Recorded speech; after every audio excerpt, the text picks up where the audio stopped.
नमस्कार दोस्तों, शौर्य क्लासेस में आप सभी का स्वागत है। मेरा नाम है जतिन। दोस्तों, आज की वीडियो में हम बात करेंगे संस्कृत व्याकरण की पाठ्य योजना के बारे में और हम जानेंगे कि संस्कृत व्याकरण की पाठ्य योजना कैसे बनाई जाती है। और आज का जो हमारा प्रकरण है वो हमने लिया है कक्षा 6 के लिए, जिसका नाम है क्रियापद परिचय।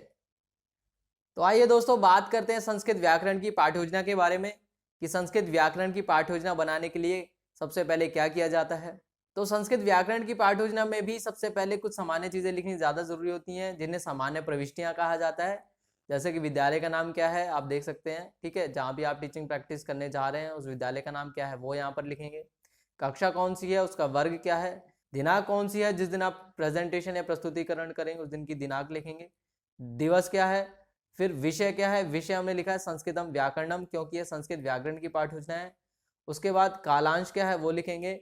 फिर प्रकरण लिखना बहुत ज़्यादा ज़रूरी होता है, क्योंकि उसी से पता चलता है कि आपका पाठ्य योजना का विषय क्या है, ठीक है। तो क्या है प्रकरण, क्रियापद परिचय, ठीक है। अवधि लिखेंगे और छात्र अध्यापक और छात्र अध्यापिका अपना नाम और अनुक्रमांक भी लिखेंगे। दोस्तों, संस्कृत व्याकरण की पाठ्य योजना में जो सबसे पहला सोपान है वो है सामान्य उद्देश्यानी का। इसमें भी संस्कृत भाषा से संबंधित यानी संस्कृत भाषा के कौशलों से संबंधित कुछ चीजें लिखी जाती हैं, कुछ बातें लिखी जाती हैं जो संस्कृत व्याकरण से भी संबंधित होती हैं। जैसे कि संस्कृत पदा नाम, धातु नाम, क्रिया नाम च शुद्ध रूपेण ज्ञान प्रदानम, की बच्चों को संस्कृत के पदों का, धातुओं का और क्रियाओं का शुद्ध रूप से ज्ञान प्रदान करना। फिर शुद्ध वाक्य रचनाया ज्ञान प्रदानम, यानी शुद्ध वाक्य रचना का ज्ञान प्रदान करना कि बच्चे किस तरीके से शुद्ध वाक्य बना सकते हैं और उनको इस काबिल बनाना। उसके बाद है संस्कृत व्याकरण नियमानाम परिचय, की संस्कृत व्याकरण के जो नियम हैं उनका परिचय करवाना।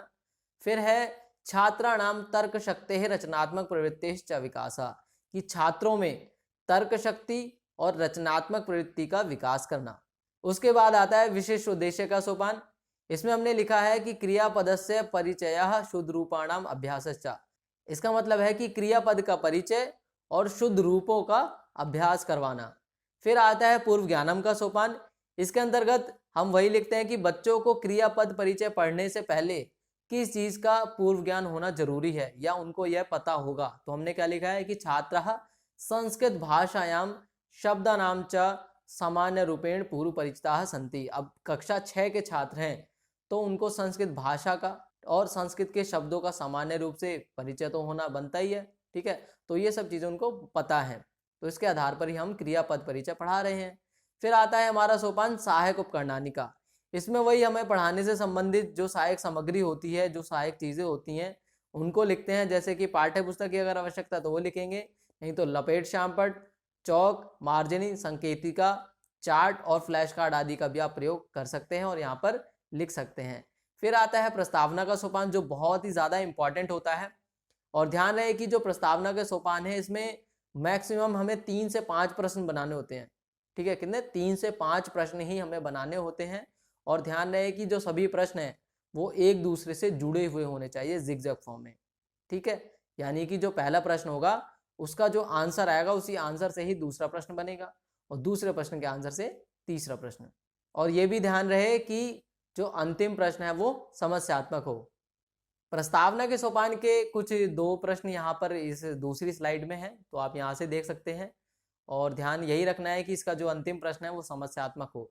और उसके बाद आता है उद्देश्य कथनम का सोपान। इसके अंतर्गत छात्र अध्यापक छात्र अध्यापिका उद्देश्य कथन करते हैं कि छात्रः अद्य वयम क्रियापद परिचय इति विषय विस्तृत रूपेण पठिष्यामः, कि आज हम क्रियापद परिचय को विस्तृत रूप से पढ़ेंगे। अब उद्देश्य कथनम के बाद आता है प्रस्तुतिकरणम का सोपान। इसके अंतर्गत हमने क्या लिखा है कि छात्र अध्यापकः लपेट श्याम पटे पूर्व लिखितम स्थापयति, ठीक है। मतलब कि क्या है, छात्र अध्यापक छात्र अध्यापिका लपेट श्याम पट पर या श्याम फलक पर पूर्व लिखितम, ठीक है, पहले से ही लिख करके कुछ चीजें रखती हैं, ठीक है। जैसे क्या है, यथा मतलब एग्जाम्पल क्या है, लता गायती रमा नृत्यति, यानी कुछ वाक्य हैं, ठीक है, जिसमें क्या है, कर्ता है और क्रिया है। तो इनसे संबंधित कुछ 5 से 7 वाक्य आप लिख सकते हैं, पहले से ही आपको ये लिख करके रखना है लपेट श्याम पट पर या श्याम फलक पर। तो क्या है, पहला वाक्य है बालकः पठति, दूसरा है छात्राः लिखति, तीसरा है रामः क्रीडति, चौथा है लता गच्छति, 5वां दिनेशः गायति, 6वां बालिका नृत्यति, 7वां निकिता धावति और 8वां है मनीषः खादति। ठीक है, ये 5, 7 या 8 वाक्य हैं जो हमें पहले से ही लिख करके रखने हैं बच्चों को दिखाने के लिए, क्योंकि हम बच्चों से क्या कराएंगे, प्रस्तुतिकरण करवाएंगे ना, उनसे पढ़वाएंगे या हम पढ़ के बताएंगे। प्रस्तुतिकरण के बाद आता है सामान्यकरण का सोपान। तो जब हम बच्चों को ये 5 से 7 या 8 वाक्य बच्चों को दिखा देंगे, बता देंगे, तो क्या होगा कि छात्रः प्रस्तुतानि उदाहरणानि, यानी जो वाक्य उदाहरण है, उदाहरण वाक्य हैं, इनको क्या है, बच्चे क्या करेंगे, सावधानी पूर्वक निरीक्षणते, बच्चे क्या करेंगे, इन प्रस्तुत उदाहरणों को सावधानी पूर्वक निरीक्षण करेंगे, यानी देखेंगे, समझेंगे कि यार ये क्या चीज है, ये वाक्य क्या है, क्यों है ये। ठीक है, तो बच्चे क्या करेंगे, प्रयोग विषय मनसि चिंतयति, प्रयोग के विषय में मन में चिंतन करेंगे, सोचेंगे कि इसको कैसे प्रयोग करें, हम इनसे अपना एक नया वाक्य कैसे बनाएं। तो वारम वारम अवलोक्य आलोचयन्ति, बार बार देख करके टीचर से पूछेंगे, आपसे पूछेंगे। ठीक है, तो क्या होगा फिर, नियमीकरण का सोपान आएगा। अब इसमें क्या है कि आप उनको नियम बताएंगे कि ये वाक्य क्यों बने हैं, कैसे बने हैं, इनको कैसे क्या प्रयोग करना है। तो इसका नियमीकरण क्या है, नियम क्या है इन वाक्यों का, क्या है, यत कार्यम वयम कर्ता माध्यमेन कुर्मा सा एव क्रिया भवति। ठीक है, यानी जब कार्य को हम कर्ता के माध्यम से करेंगे या करते हैं तो सा एव क्रिया भवति, तो उसमें एक क्रिया होती है। मतलब यही है कि कर्ता के साथ क्रिया होती ही होती है, कोई भी जो वाक्य होता है उसमें कर्ता और क्रिया दो चीजें होती ही हैं। तो ये सामान्य वाक्य हैं, इसलिए यहाँ पर हमने प्रकरण का नाम लिया था क्रियापद परिचय। तो अब नियमीकरण के बाद आता है प्रयोगः का सोपान। इसमें क्या है कि कर्ता यत कार्यम करोति तत् क्रिया भवति, यथा गायत्री धनम ददाति बालिका नृत्यति। यानी प्रयोग के सोपान में हमें क्या करना है कि बच्चों को जो हमने नियम बताया था वो थोड़ा सा उनको और समझाना है, थोड़ा सा और एक्सप्लेन करना है। जैसे कि यहाँ पर लिखा है कर्ता यत कार्यम करोति तत् क्रिया भवति, की मतलब कर्ता जो कार्य करता है वह क्रिया होती है, यानी कोई कार्य जब हम करते हैं तो उसमें क्रिया तो होगी ही। ठीक है, तो कर्ता कार्य करता है तो कर्ता के साथ क्रिया होती ही है, ये हमने पहले ही बता दिया है। यथा, अब उदाहरण के माध्यम से बताएंगे कि गायत्री धनम ददाती, गायत्री धनम ददाती, गायत्री धन देती है। ठीक है, बालिका नृत्यति, बालिका नृत्यति। ठीक है, तो हमने पहले वाक्य में क्या देखा, गायत्री धनम ददाती, गायत्री धन दे रही है। ठीक है, तो इसमें कर्ता कौन हुआ, गायत्री, और क्रिया क्या है, ददाती, यानी देना क्रिया है। ठीक है, उसका दूसरा वाक्य क्या है, बालिका नृत्यति, इसमें कर्ता कौन है, बालिका, और नृत्यति क्या हो गया, क्रिया। ठीक है, तो उसके बाद आता है श्यामपट सारांश का सोपान। इसमें क्या लिखा है कि कर्ता माध्यमेन यत कार्यम भवति तत्क्रिया अस्ति। तो अब हमें श्यामपट पर सारांश रूप में बताना है, श्यामपट का प्रयोग करते हुए ये वाक्य हम लिख सकते हैं बच्चों को समझाने के लिए कि कर्ता माध्यमेन यत कार्यम भवति तत्क्रिया अस्ति।